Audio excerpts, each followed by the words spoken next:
I turned 70 yesterday, 7 decades. Okay. You might say, well, how do you define 70? What is 70? And I can only say a way of concisely stating it is hair starts to grow where it's not supposed to. That's essentially what 70 is. And yeah, hopefully you don't make it to 70 because or even later, because you have all kinds of problems. In my case, I get arthritis. Can't even move my fingers anymore almost, Can't play guitar.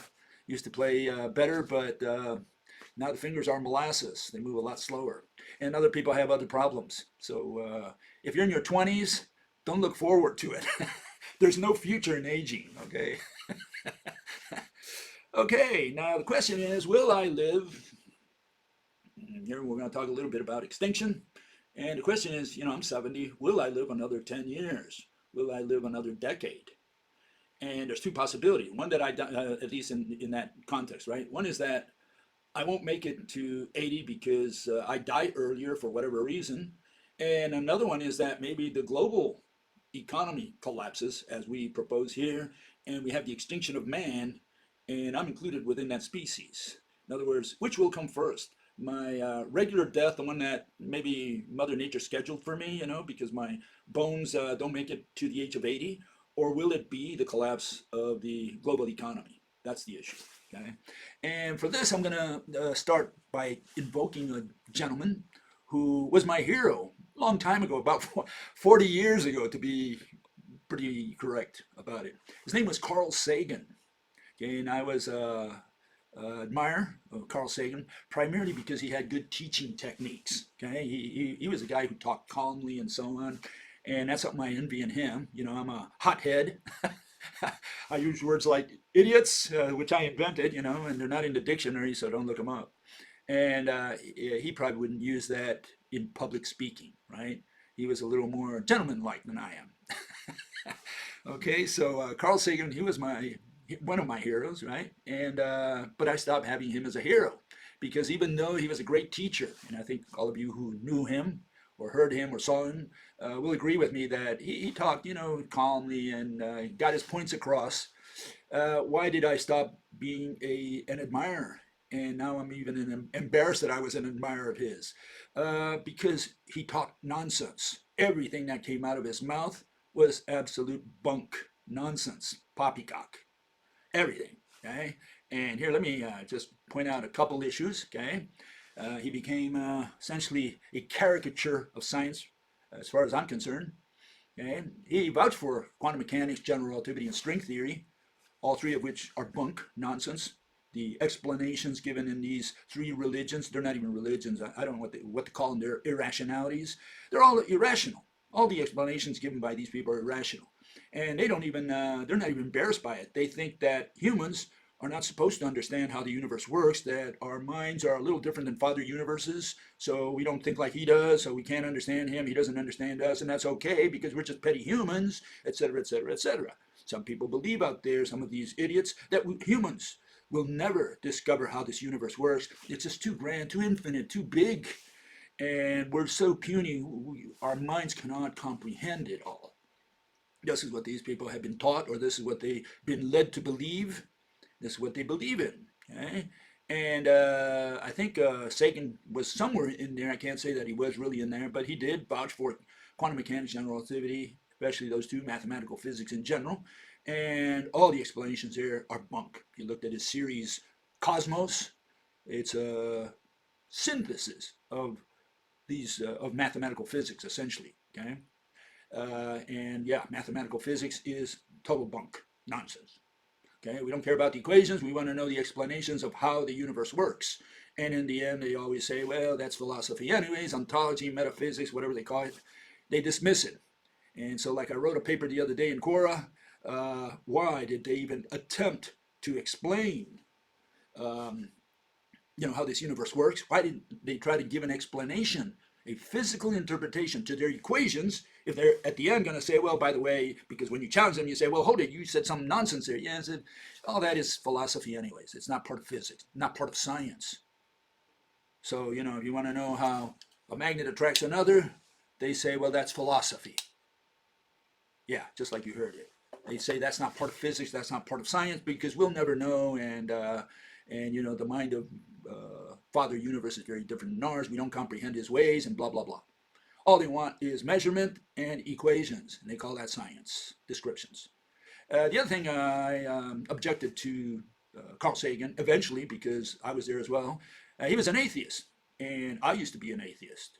And have I become a Christian or a Muslim or a Buddhist? No. I became a scientist, and a scientist rejects atheism, theism, and agnosticism, all three of which are religion. Okay, why? Because they introduced the word belief into their discussion, into their debates.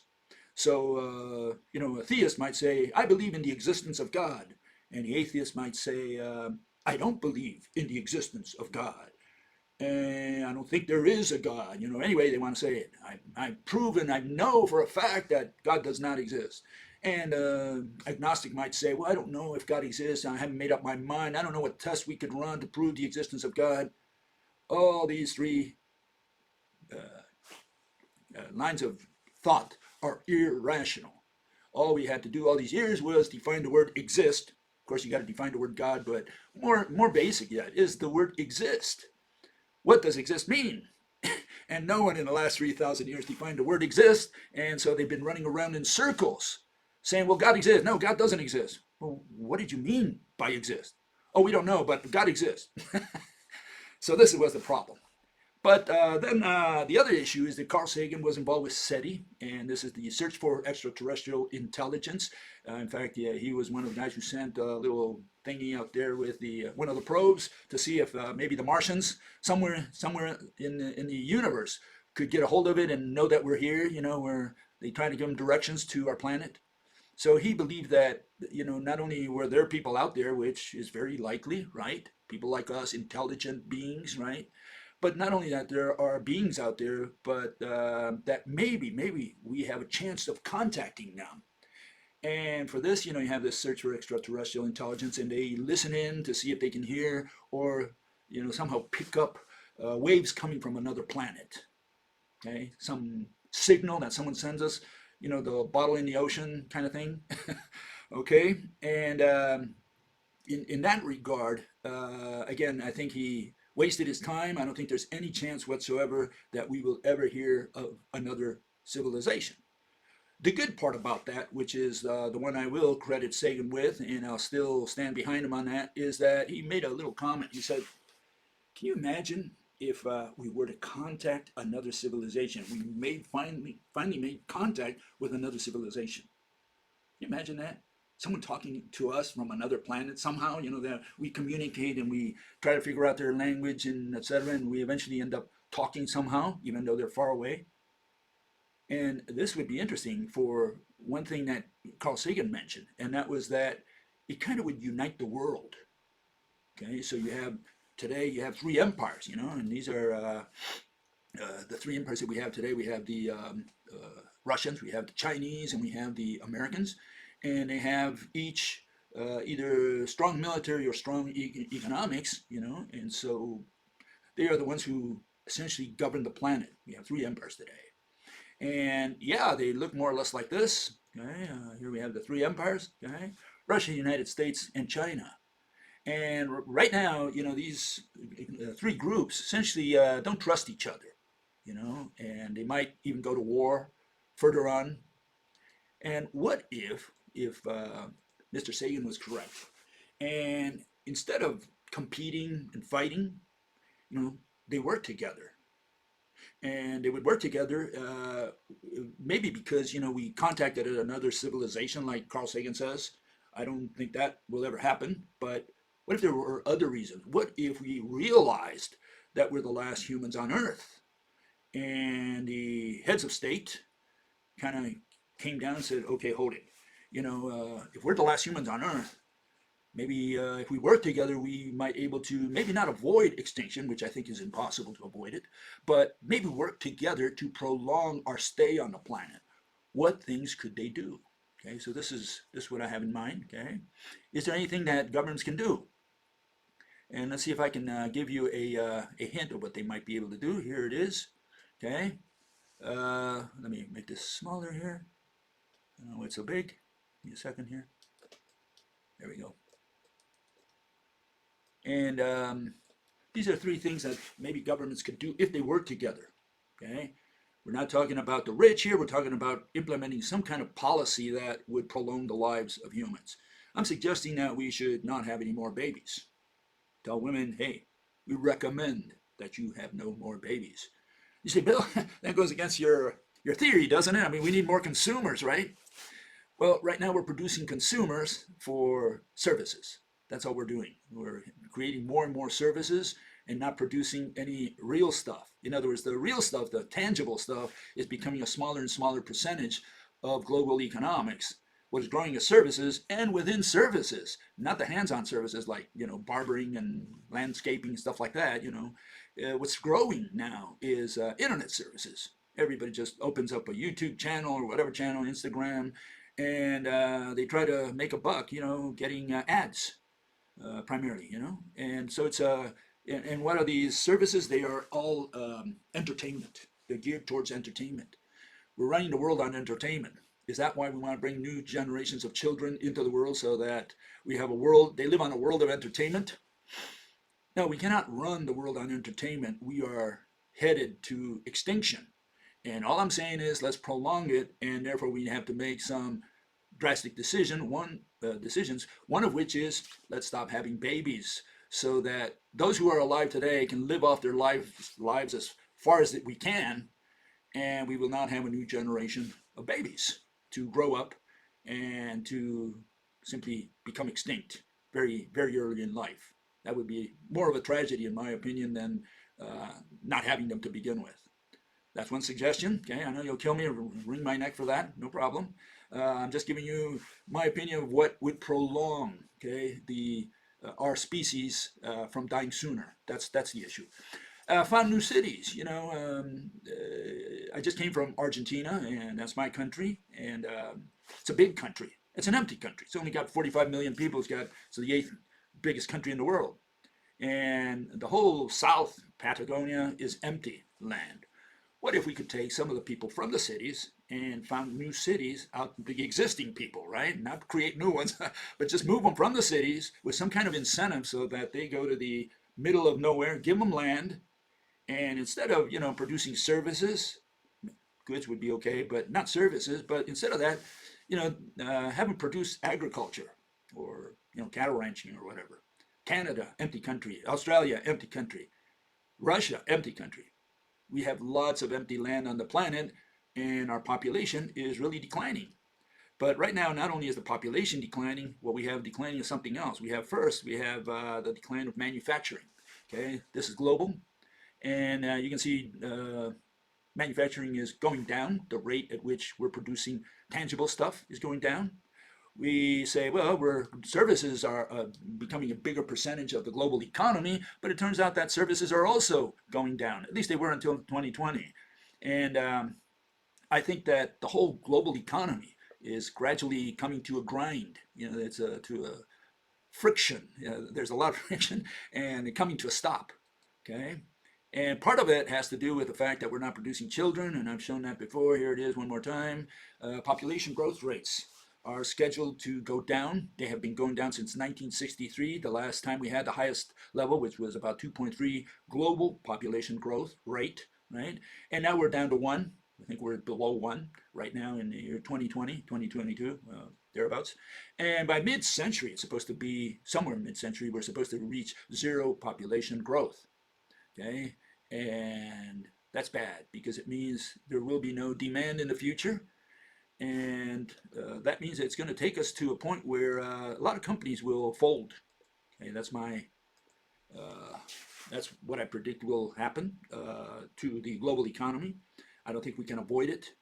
And so what I'm suggesting really is that we stop it today. If I were the dictator on earth, I would recommend, not dictate, but recommend that people stop having babies, produce agriculture in new cities, new towns, like in the Old West, so to speak, if we could manage that. Of course, I'm dreaming out loud. I'm convinced that cannot happen.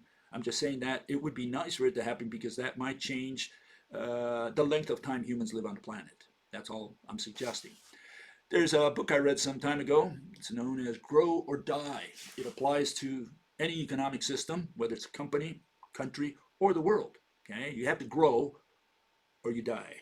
And right now we're on the path of death because everything is coming down. Services, manufacturing, the growth rate of the economic growth rate as well as the population growth rate, both are coming down. The rates are becoming smaller and smaller and smaller.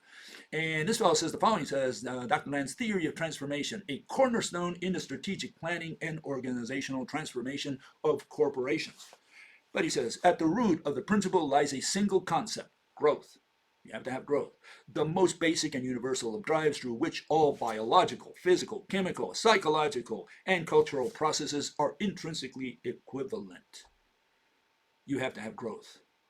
You don't have growth, you die. Okay? So all I can say is we're not growing right now, so I think we're on the path for extinction. Okay? Someone might say, well, how soon will that happen? Okay, and here it is. This is what I've suggest the picture, our economic picture looks like throughout the ages. Let's assume we were born as a species anywhere from 200 to 300,000 years ago, okay, whatever, it doesn't matter really. But we lived a long time, very long time as hunter-gatherers, okay, primarily hunting. You can say at least 100 or 200,000 years we were hunter-gatherers, even before then. But then about 10,000 years ago or thereabouts, we went into farming agriculture. 200 years ago, we went into the industrialization phase, manufacturing. People moved from the country to the cities. The cities grew. They produced machinery for the country, and the country was able to become more and more efficient without so many farmers working in the land. Then about maybe, I'd say more like 40 years now, about 1980, services took over, and they started becoming a bigger percentage of the GDP in advanced nations. And today we've gone even beyond that because now we have not only services are maybe around 85% of some of these countries' GDP and workforce, but a lot of that is now being shifted to a new kind of service, which is internet services. And so my take on that is that services are another word for unemployment. Okay, service is an abstract production of whatever, of nothing, of abstractions. You're not producing anything. All we're doing is trading with each other. I scratch your back, you scratch someone else's back, and that guy scratches the third guy's back. All we're doing is scratching each other's backs. And I'm not sure the few who produce goods, especially food, as long as, how long can we continue just doing services, waving my hand and I get food somewhere, from God. Someone gives it to me, someone produces it and brings it to me. How long can we continue with this? For the next million years? Okay, and so I'm saying that cannot be sustained. It's impossible. Okay, and of course, some people object to my theory, saying, Bill, you're crazy. Okay, I'll accept that as an objection. Primarily, I say the people who object to it are the microeconomists. They don't care about macro stuff. I'm a macroeconomist by nature, but all these people are microeconomists. They want to know how to make money themselves, how they can get into Bitcoin or trade with their neighbor without having the government intervene in their affairs, like through taxation or anything like that. They want freedom from government, and so they don't realize that macro trumps micro every day. Macro is the big one, is the strategy. Micro is the tactics, you could say. And no, I think macro trumps micro. So the majority of people who object are what I call narco-capitalists, anarcho-capitalists, narco-caps. They're the new communists, really anarchists. They don't want government, but not in the sense of 19th century where they threw bombs. The anarchists did their own politics, individual politics. They threw bombs. Now these people are not like that, at least not all of them, or most of them. No, they just want government off their backs, and they think that as long as you can take government off your back, I can get along with my neighbor and trade with him and so on. They think they can run the world like this. Everybody just taking care of themselves without a government. What can I say? No. Okay, so these are the people I think that object to a lot of my theories, and no problem. We all have different opinions about how or theories of how this world is run and how it should be run and that kind of thing. And my concentration is on extinction and not on politics or specifically economics, only as they relate to extinction. And so one fellow says the following, he says, how do you think modern society can even exist without money today? Yeah, you got it. You understood it. Yeah, modern society cannot live without money today. Okay, so you said it right. You just probably didn't understand what you said. Okay, that's the point. The point is that if money goes out, we can't run the world. So we had better trust in God, like the dollar bill says, because the day we lose our faith in money, we're all dead. Okay, so we have this abstraction that keeps us all alive. Okay, and this abstraction is simply, oh, I want money, I want gold, I want crypto, I want whatever, dollar bills, give it to me and I'll take it. Why? Because I can unload it to someone else. Or I know, or I believe that I can unload it to someone else tomorrow. That's why I want it. That's why, I crave it, right? Question is, what happens the day that you cannot unload it because you don't want it? Or no one wants it? When money is no more because we all lost faith in money. I mean, we have inflation eating money every day. And I always give the example. If I gave you're selling your hat, and I say, how much you want for it? And you say, I'll take $10. Okay, I'll give you $10 in Vietnamese money. Will you take it? You might say, well, no, I don't want Vietnamese money. I can't do anything with it. Well, I thought money was money was money. I mean, it's guaranteed by the Vietnamese government. Why don't you want it? Well, because money is not money is not money, and some money we don't want. Okay? Sure you don't want Argentine pesos. They're devalued. And fellow says, the world's filthy rich capitalists will always find a way to keep it running. And no, they can't do anything about it. Extinction is something, it's unavoidable. It's in the cards. It was in the cards since from the moment Mother Nature made our species. Whenever that was, 200, 300,000 years ago, it was already in the cards. Our intelligence would take us to develop all these different systems, money. First it was bartering, then we went to gold or coins of different silver and so on. Then we went to some kind of paper money, IOUs and so on. Then we moved into crypto today and so on. And people think it's a question of replacing green money with brown money. No, this is not an issue of money. It's the issue here is that you cannot continue giving people bonuses and freebies so that they can reach the end of the month. And when people are out of work, either they break windows and burn tires, or you give them money and keep them happy. And so the governments are now creating money, lots of places on the planet, and just giving it to people so that they don't go out into the streets.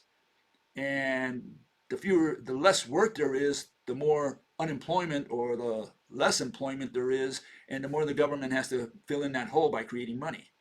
And that's what's happening across almost every country on the planet right now. Just pick your country and you'll find the same thing. You're just creating money and giving it to people.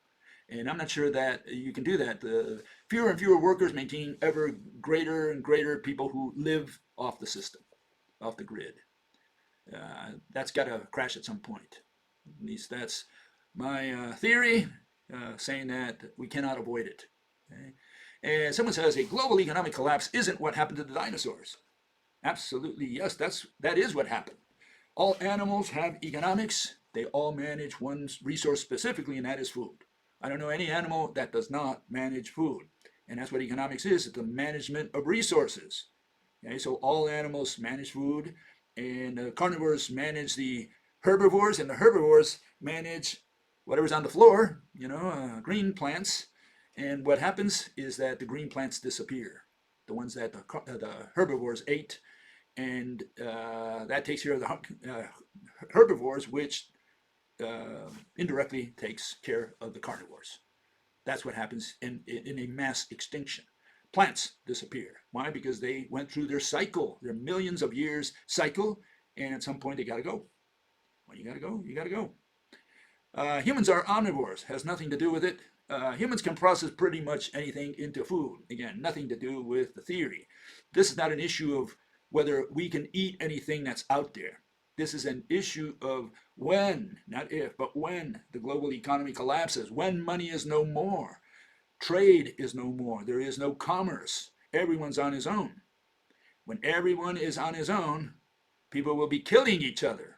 But I'm getting ahead of myself because here's another fellow who says the following. He says just get some ranch and you have a salad. Plant something. The guy thinks he's going to be living in California with some kind of land there and says, oh, I'll just plant my own food and have my own cows and my pigs and I'll live on the farm just like, the old-fashioned way. No. When the global economy collapses, you'll be a farmer by day and a soldier by night, like in the hoplites, Greek hoplites. The guy, what was it, in the winter, they would go and fight. In the summer, they would plant. That was more or less the general feel. In other words, the farmer was a fighter also, was a gladiator on the field. He was needed in the army. And of course, a lot of them were slaves, but, everybody did agriculture in those days. And no, when the global economy collapses, you're going to have to defend your land because other people will not be planting. They'll be stealing and killing and murdering and cannibalizing. Okay, they'll be eating you. So you're going to have to defend your land against thousands of people from the cities who know nothing about planting.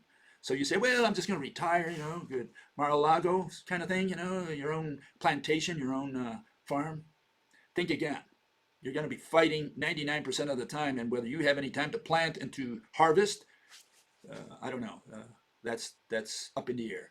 You will be fighting for your land. You'll be fighting for your life, and more than likely, you'll be stealing and killing just like everybody else.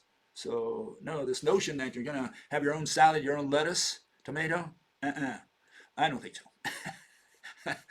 Okay, and a final comment the person says, Martin Armstrong said this in 2014. Well, I looked this fellow up. I didn't know him. All I can tell you is this fellow Armstrong, all he talked about is cycles. He said there are cycles, and he just put a number to it, like he says, like it's 8.4, 8.6 years, and things repeat themselves. Nothing. Yeah, he didn't say anything about extinction for sure, and he just talked about cycles. And I'm saying the cycles end someday. The last cycle is the one that takes us into extinction. Okay? Not because I'm pessimistic, but because I'm realistic.